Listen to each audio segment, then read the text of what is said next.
दोस्तों नमस्कार, कैसे हैं आप? तो स्वागत है आपका एक बार फिर से आपके अपने यूट्यूब चैनल डिजिफ्लाई में। तो दोस्तों आज की वीडियो होने वाली है यांत्रिकी से संबंधित जितने भी टॉपिक हैं महत्वपूर्ण।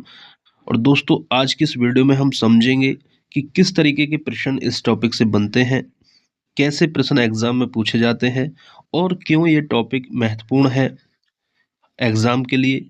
इन सभी चीज़ों के बारे में हम जानेंगे बहुत ही कम शब्दों में दोस्तों, बहुत ज़्यादा जानने की हम यहाँ पे कोशिश करेंगे।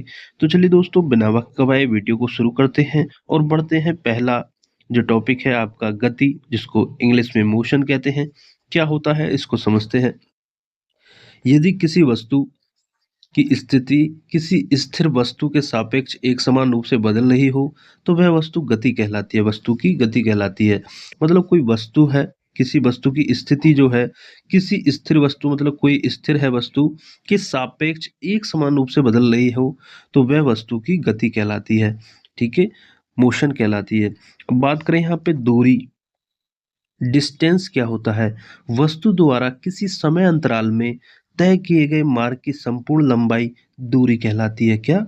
वस्तु द्वारा किसी समय अंतराल में तय किए गए मार्ग की जो संपूर्ण लंबाई होती है वो दूरी कहलाती है। यह एक अदिश राशि है दोस्तों। ठीक है, यह सदैव धनात्मक होती है। ठीक है, क्या होती है? सदैव धनात्मक होती है। तो यहाँ पे जो प्रश्न बनता है कि दूरी होती है क्या है, एक तो पहला प्रश्न बनेगा कि दूरी है अदिश है या सदिश है, आपको बताना होता है। तो दूरी जो होती है वो एक अदिश राशि है और आपसे पूछ लेगा कि जो दूरी का जो मान होता है वो क्या होता है, ऋणात्मक होता है, धनात्मक होता है या ऋणात्मक धनात्मक दोनों होता है। तो आप कहेंगे सदैव धनात्मक होता है, तो धनात्मक पे आपको यहाँ पे आंसर ठीक करना है अपना। तो इस तरीके के यहाँ से प्रश्न बन सकता है दोस्तों, और बनता है, बन सकता क्या है, बनता ही है। और दूरी को प्रदर्शित करने के लिए केवल परिमाण की आवश्यकता होती है।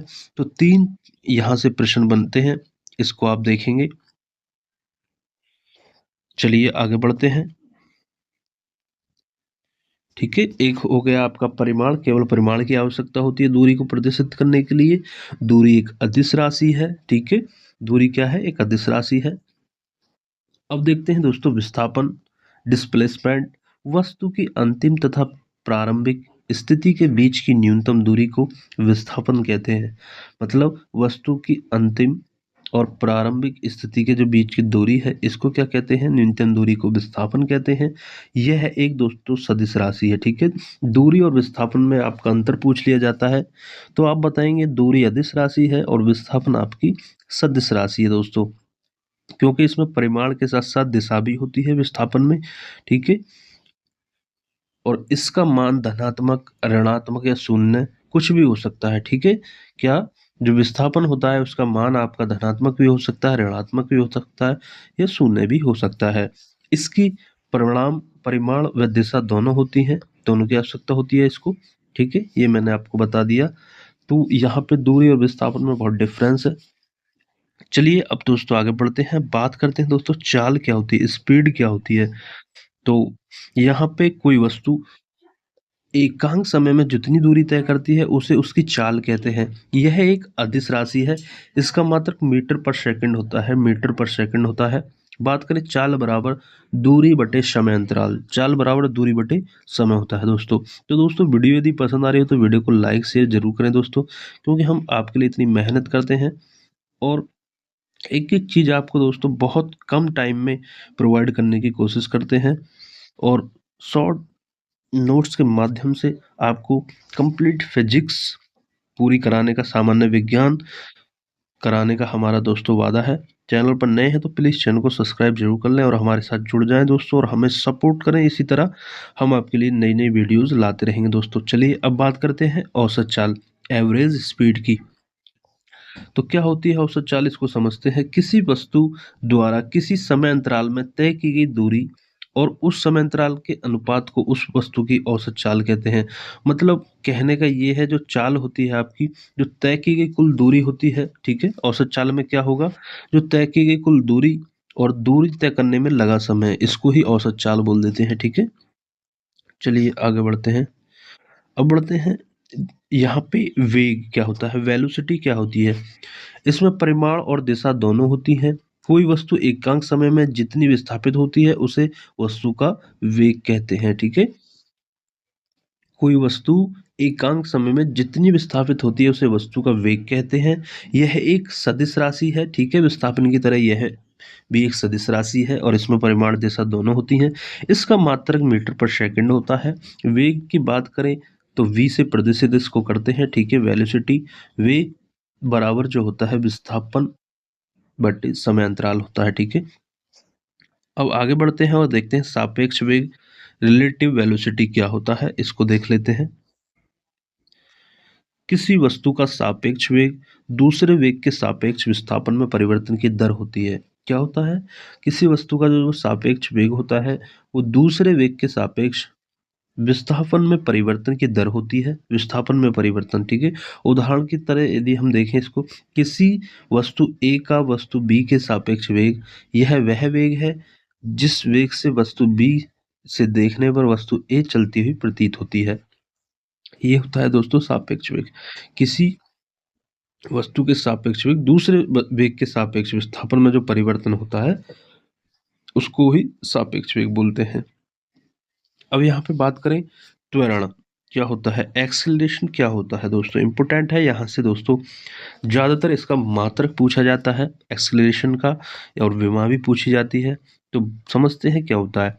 किसी वस्तु के वेग परिवर्तन की दर को उस वस्तु का त्वरण कहते हैं। मतलब वेग परिवर्तन की दर को क्या कहते हैं, उस वस्तु का त्वरण कहते हैं। इसकी मात्रा की बात करें मीटर पर सेकंड स्क्वायर होता है, मीटर पर सेकंड स्क्वायर होता है। यदि समय के साथ वस्तु का वेग बढ़ रहा है तो त्वरण धनात्मक होता है, ठीक है। यहाँ पे दोस्तों इस चीज पे गौर करिएगा कि यदि वस्तु का समय के साथ वेग बढ़ रहा है तो त्वरण भी धनात्मक होगा, और यदि समय के साथ वस्तु का वेग घट रहा है तो त्वरण आपका क्या होगा, ऋणात्मक होगा, ठीक है। इसे ही मंदन रिटर्डेशन कहते हैं। क्या कहते हैं? रिटर्डेशन कहते हैं, इसे ही मंदन कहते हैं, ठीक है। यदि समय के साथ वस्तु का वेग बढ़ेगा तो त्वरण धनात्मक होगा, और समय के साथ यदि वस्तु का जो वेग है वो घटेगा तो त्वरण ऋणात्मक होगा आपका, ठीक है, याद रखेंगे। त्वरण की यदि हम बात करें तो वेग में परिवर्तन बटे समय अंतराल, ये इसका फॉर्मूला होता है, ठीक है। इसको भी आप ध्यान रखें। चलिए अब यहाँ पे हम बात करें वृत्तीय गति की, सर्कुलर मोशन की बात करेंगे। यहाँ पे जब कोई वस्तु वृत्तीय पथ पर गति करती है, ठीक है, वृत्तीय पथ पर गति करती है तो उसकी गति वृत्तीय गति कहलाती है। जैसे लट्टू की गति, ठीक है, लट्टू वृत्तीय पथ में गति करता है। झूले की गति, झूला भी इसी तरीके से झूलता है तो कहीं ना कहीं वो वृत्तीय पथ पे गति करता है, ठीक है। यदि वस्तु एक समान चाल से गति करती है तो उसकी गति को समरूप या एक समान वृत्तीय गति कहते हैं। एक समान वृत्तीय गति त्वरित गति होती है क्योंकि इसमें वृत्त के प्रत्येक बिंदु पर वेग की दिशा बदल जाती है, ठीक है। यहाँ पे वेग की दिशा प्रत्येक बिंदु पे क्या होती है, बदल जाती है दोस्तों। आप देखेंगे जब कोई भी चीजें घूमेगी तो वृत्तीय पथ पर तो उसकी दिशा बदल जाएगी प्रत्येक बिंदु पे, ठीक है। चलिए अब यहाँ पे बात करेंगे कोणीय वेग क्या होता है, एंगुलर वेलोसिटी क्या होता है। वृत्ताकार मार्ग पर गतिशील कण को वृत्त के केंद्र से मिलाने वाली रेखा एक सेकंड में जितने कोण घूम जाती है उसे कण का कोणीय वेग कहते हैं, ठीक है। मान लीजिए ये एक वृत्त है, इसके वृत्तीय पथ पर कोई गति कर रहा है गतिशील कण, तो ठीक है, जो यहाँ पे वृत्त के केंद्र से मिलाने वाली जो रेखा है एक सेकंड में जितना कोण घूम जाती है, मतलब ये जो कोण बनना है आपका यहाँ से, जैसे ये गति कर रही तो ये जितना जो कोण बनना है उसे उस कण का कोणीय वेग कहते हैं। इसे ओमेगा से प्रदर्शित करते हैं, ओमेगा, ठीक है, ओमेगा से प्रदर्शित करते हैं, ठीक है। इसको आप ध्यान रखेंगे दोस्तों। चलिए अब दोस्तों यहाँ पे अभिकेंद्रीय बल को पढ़ते हैं। यहाँ से प्रश्न परीक्षाओं में देखे गए हैं, अभिकेंद्रीय बल और अपकेंद्रीय बल। अभिकेंद्रीय बल क्या होता है, जब कोई वस्तु किसी वृत्ताकार मार्ग पर चलती है तो उस पर एक बल वृत्त के केंद्र की ओर कार्य करता है, मतलब वृत्त के केंद्र की ओर कार्य करता है। इस बल को ही अभिकेंद्रीय बल कहते हैं, ठीक है। आपको याद रखना है जब कोई वस्तु वृत्ताकार मार्ग पर चलती है तो उस पर एक बल लगता है जो कि वृत्त के केंद्र की ओर कार्य करता है, तो उससे कहते हैं आप अभिकेंद्रीय बल। अभिकेंद्रीय बल का जो फॉर्मूला होता है वो F बराबर mv² होता है। ये भी आप याद रखेंगे, जहां m का मतलब होता है द्रव्यमान, v का मतलब होता है चाल और r का मतलब होता है त्रिज्या, रेडियस। ठीक है, ये फॉर्मूला भी आपसे देखने को मिलेगा एग्जाम में, इस पर आप ध्यान दें। और इसके दोस्तों कुछ वो है उदाहरण है, इसको समझते हैं।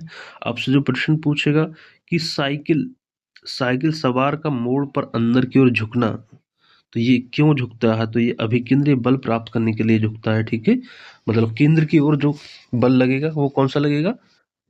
अभिकेंद्रीय बल लगेगा। ठीक है, तो अभिकेंद्रीय बल प्राप्त करने के लिए साइकिल सवार जो है मोड़ के अंदर की ओर थोड़ा झुक जाता है। ऐसे ही घुमावदार रेलवे ट्रैक व घुमावदार सड़कों का एक तरफ से झुकी हुई होना और एक तरफ से उठी हुई होना, ये भी अभिकेंद्रीय बल प्राप्त करने के लिए होता है। अगला क्या है? सूर्य के चारों ओर ग्रहों की गति तथा ग्रहों के चारों उपग्रह की गति के लिए गुरुत्वाकर्षण बल आवश्यक अभिकेंद्रीय बल प्रदान करता है। ठीक है, तो यहाँ से दोस्तों ये ही पूछे जाते हैं कि साइकिल सवार जो है वो अंदर की ओर झुक जाता है, क्यों झुक जाता है? तो अभिकेंद्रीय बल प्राप्त करने के लिए। ठीक है, इस तरीके से प्रश्न यहाँ पे बनते हैं। तीनों को आप अच्छे से एक बार देख लें। चलिए अब बात करते हैं दोस्तों, अपकेंद्रीय बल क्या होता है। अब अपकेंद्रीय बल के बारे में बात करेंगे। और दोस्तों ये वीडियो का लास्ट टॉपिक होने वाला है आज की इस वीडियो का। तो अपकेंद्रीय बल क्या होता है इसको देखते हैं। किसी गोलाकार पथ पर तीव्रता से गति करने वाली वस्तु पर केंद्र बाहर की ओर लगने वाला बल अपकेंद्रीय बल कहलाता है। केंद्र से बाहर की ओर। ठीक है, अभिकेंद्रीय बल जो था वो अंदर की ओर लगता था, लेकिन अपकेंद्रीय बल जो है वो केंद्र से बाहर की ओर जो बल लगता है उसको क्या कहते हैं? अपकेंद्रीय बल कहते हैं। इसकी दिशा अभिकेंद्रीय बल के विपरीत होती है, देखिए यहाँ पे। ठीक है, जैसे दूध से मक्खन निकालने की मशीन, ठीक है, कपड़ा सुखाने की मशीन। ठीक है, तो यहाँ से जो प्रश्न बनते हैं, आपसे प्रश्न बनेगा इस तरीके से कि कपड़ा सुखाने की जो मशीन होती है वो किस सिद्धांत पर, मतलब किस सिद्धांत पर कार्य करती है, मतलब क्या कौन सा बल उस पर लगता है?